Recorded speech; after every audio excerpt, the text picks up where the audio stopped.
Hello, Cadre. I wasn't going to do a video today, but my fans are like, where have you been? I've been tired. Got used to not having to work there for a week of vacation off, and didn't really make the adjustment back to getting up really early all that well. And also, I've just been watching stuff.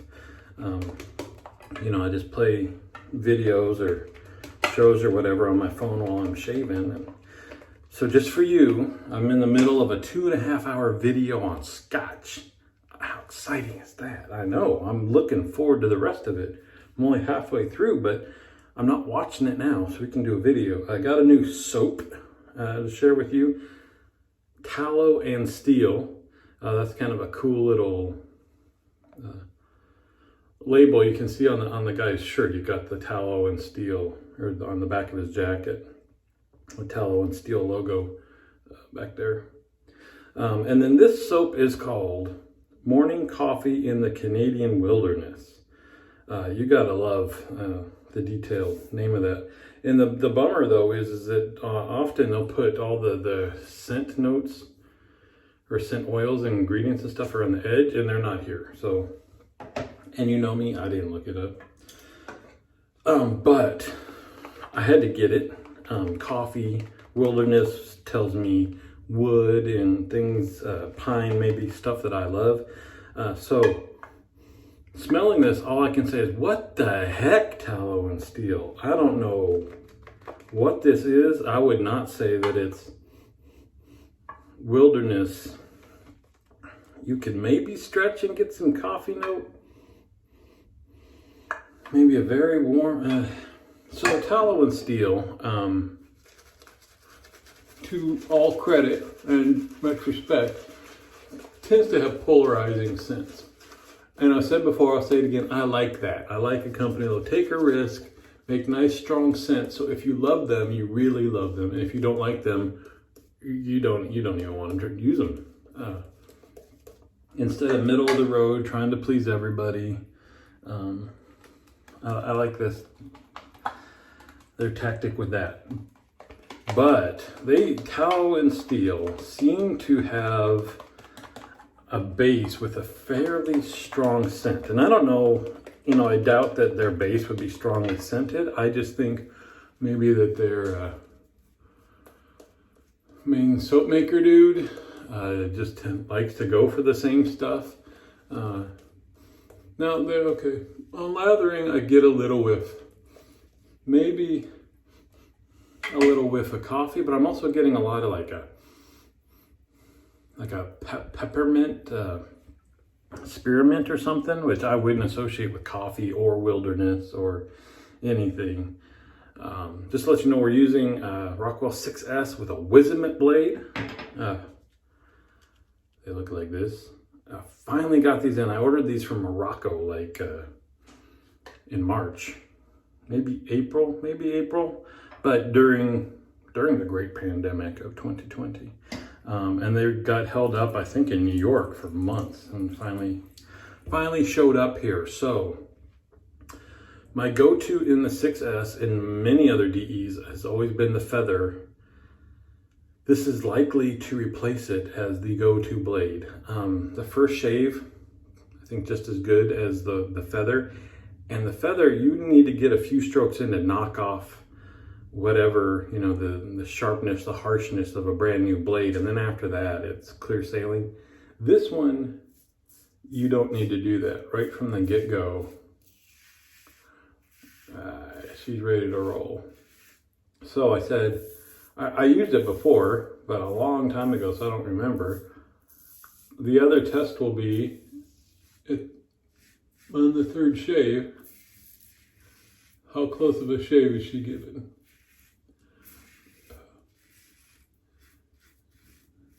Because the Feather will last right through.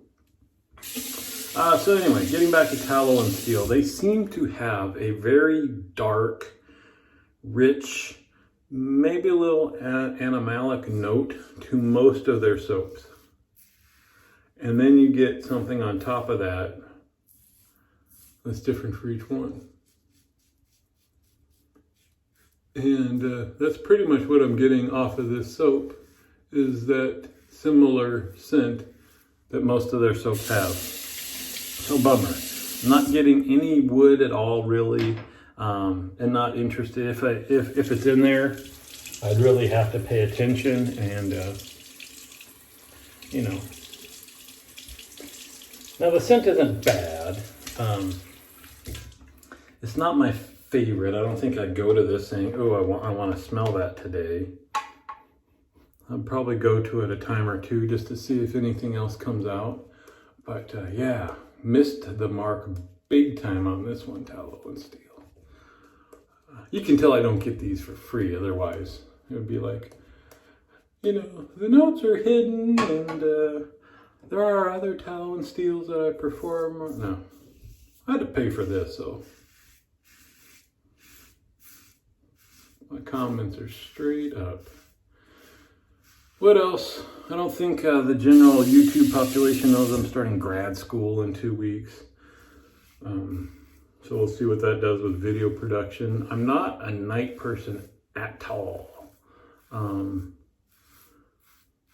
of around 8 o'clock, but 100% by 9 o'clock. I'm useless doing anything important, like studying, writing papers and stuff like that. So much more likely if I've got work and stuff that I need to catch up on, that I can do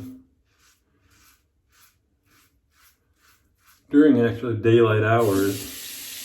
Much more likely to wake up at like 4 in the morning and work on stuff in the mornings. Which of course, if it's due that day, is a little bit of a stressor, because you can't just stay up until it's done. It's like now there's a time deadline to get it done by, but the work could be much more productive at that time. So what? Oh yeah. So talking about scents that really transform and stuff. Again, been on my Scotch journey. If you're watching my shaving channel, you're just along for the ride with whatever is going on in my life at that time. Oh, speaking of which, here. Cheers. This is kind of a cool one. It's from Pike's Place Market. I'm not a Starbucks guy, but this is from the very first Starbucks store ever in the country, so that's kind of cool.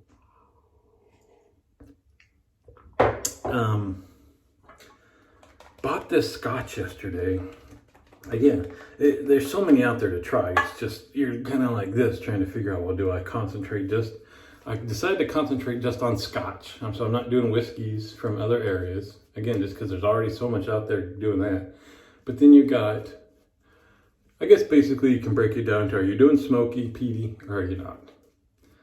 I'm trying to learn everything though. But I got this one from Ardbeg, the Uigeadail. I love these names. Luckily, you can hear people pronounce them. Otherwise, I would butcher the heck out of them. Anyway, their Uigeadail bottle. Crazy. It is great. You put your nose on this stuff, and it smells just beautiful. I get a nose full of honey, maybe a touch of floral, and then just a little smoke on the back end of it. Just like maybe if the honey was smoked, or if the honey had a smoked note, and you just catch it after you've swallowed it or something. This is on the nose. You drink this stuff, pow! Holy cow! First little sip, and what I described it was, you get punched in the teeth, and your tongue gets painted with turpentine. I know, and you read these comments, people saying stuff like that, and you're like, what do you do? Why are you drinking that stuff? It's very interesting though. Something that smells so sweet and light and inviting, and then just So what was cool was after a few sips of this, okay, so let's see. I got this beautiful blade and this beautiful razor. We're gonna hunt down. Oh, okay. And now I'm pushing. So if I do this, we're wet BBS everywhere. If I'm pushing a little, we're really going after every little bit of everything we can. Oh, there. I'm really tugging and pushing to pull the hairs up just to get that dolphin screaming BBS. Still there. Oh yeah. This soap does have an awesome top tier residual. I mean, you saw me, I rinsed and I'm still sliding all over the place. Great for that.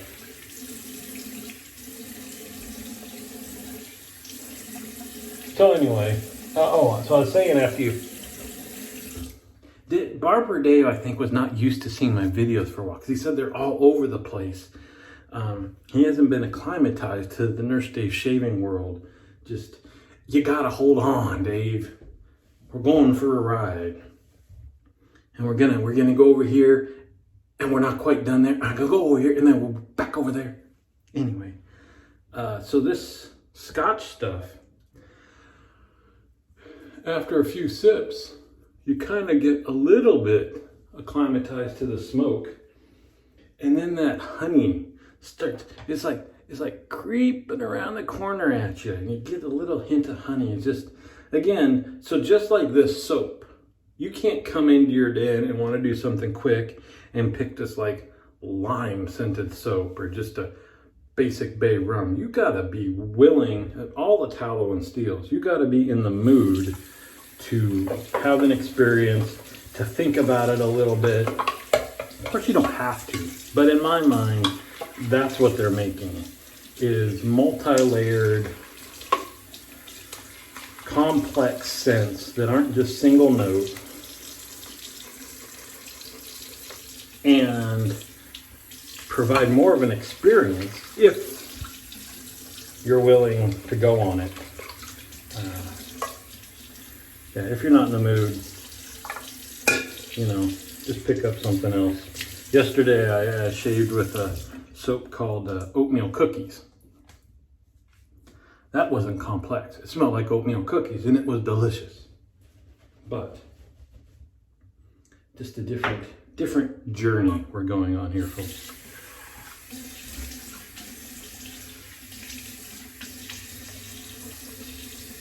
So I should have said, just like the feather, you saw all that cleanup I did. Not one touch of alum sting with that. So just beautiful. We'll do the Thayer's lemon as usual. Getting a little low. This stuff lasts forever though. You see, whoops, I missed the pocket. What is that, maybe 8 drops? Sometimes I use 12, especially now that I try to use talc most days. I try to use a little less of the Thayer's and the Nivea 2-in-1 just for drying time. Just because if I put on a thin coat, it does just as good of a job. But then it dries in time for me to I'm not going to sit here and dry down enough to use talc with you guys because we do have an aftershave. So here's my Nivea 2-in-1 with the screaming dolphin in it. Right? So we get, 1, 2, 3, 4, 5, 6, 7. That's 7. Yeah, so I probably actually normally use like around 9 or 10 drops. So that's it, like drops. Like it'll last. So we also have morning coffee in the Canadian wilderness, which here, let me put on my lookers and we'll see if it has any scent stuff. Let's see, I can't even pronounce what's in there, so never mind. There is willow bark extract, organic cucumber extract, licorice root extract, and man, that would be part of the dark. Rosemary extract, which also is very spicy and I think can play into that animalic smell. Radish root, coconut fruit. So I'm not, other than willow bark. Again, I didn't read the scent notes, and those of you that could have been looking them up while watching the video could have been saying duh. But maybe the wilderness aspect is, oh, you can't see it. Look here, let's see if you, it's got this nasty, thick brown, you see that? Not very pretty, especially if you're in nursing. There's things that are that color that are very unpleasant. But maybe what they're going for is not the trees and things, but more of the forest base, the dirt and what have you. I don't know. So I'm getting a minty, not mint, but like winter mint, like a little white, like the Lifesavers candy mint, the winter mints they've got with the little blue crystals. I'm getting some of that, which, you know, I don't know. I'm curious if anybody else picks that up. I wouldn't think that would be an intentional note for coffee or wilderness, but yeah, it's not bad. It's just doesn't fit the name at all for me, which is fine. You know, can't all be home runs. Anyway, there we go. What am I doing today? So finishing that Scotch video, I'm actually going to roast some coffee beans. We're getting low, and I had some sitting around for quite a while ago, so I'll take care of that. And from there, I don't know. Tomorrow's Sunday, so there ought to be an old guys Zoom call for the cadre. Sunday afternoon, late afternoon, evening, depending on where you are. But Barbara Dave mentioned, so SV, man, I should have stopped this video. Here we go. So SV, who made this brush, is making a shaving cadre group by brush with a different color handle and a brass, whatever is this a finial? I don't know, this metal thing with the shaving cadre name on it. And he mentioned trying to get the owners of Patificio Veracino SV on our Zoom call, and they would have to shift the time maybe to the morning because they're like over in Italy or something. We haven't heard about that, but we get it. Anyway, check the cadre. Hopefully we're setting up a Zoom call for some time tomorrow. Other than that, hope you're having a good weekend. I'll see you on the forums.